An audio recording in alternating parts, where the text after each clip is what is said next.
सहरिया बीचे पातर झिझिया बीचे बीचे लथरेला पनवे हो।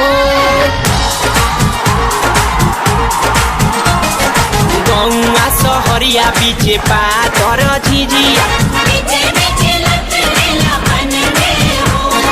से पनवाची भेले आदि कवि साल भई से पनवाची भेले लकी उत्कर्ष भई। हंसी हंसी पूछेली भौजो हो कनियावा भौजो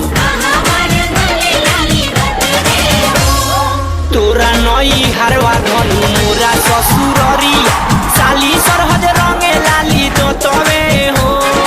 गौआ सहरिया बीचे पातर झिझिया बीचे बीचे लथरेला पनवे हो।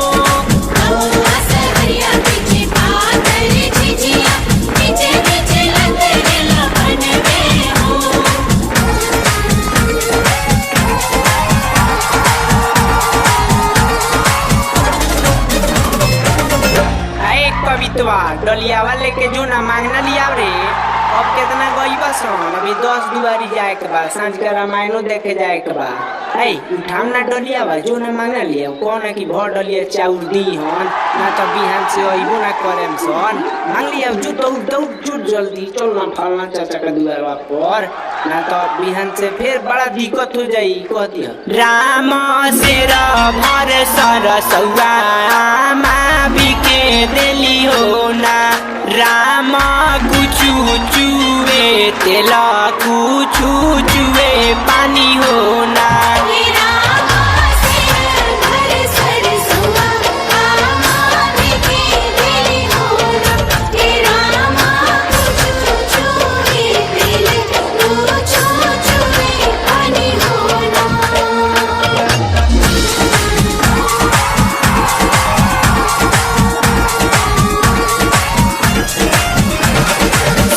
का दुवरिया झिझिया जगमग करे डैनी दुवरिये अनर कुपवे हो।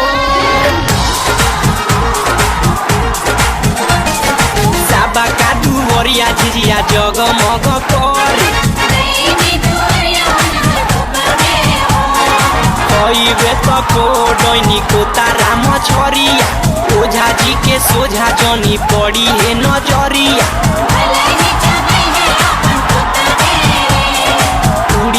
सुगावा कदम डाली बैठे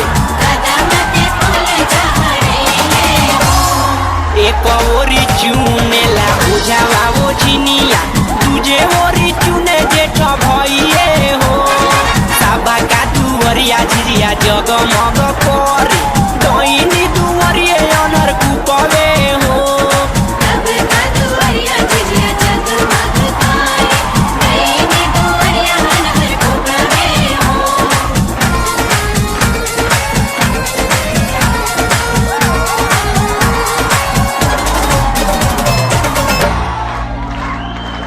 कहिए बाबा से कि ये 10 रुपया दी ना तो दिक्कत हो जाई। उनका पोतवा के नाम धो के नू उनका पोतवा के नाम धो के गई है बबीतवा कहिए कि 10 रुपया दो ना तो कह दिए कि ये बाबा बिहान से अइबो ना करेम सन आ उनका पतोहिया से भर डलिया चाउर मांग के लियो कहिए जो तरह के दोहिया झिझिया डुबाए में तहिया सेंदूर लिया के दे मार। डैनी सौतीन के मांगे कोइला दरी देबो ना आई है हमारा दुआरी खर हरी देबो ना।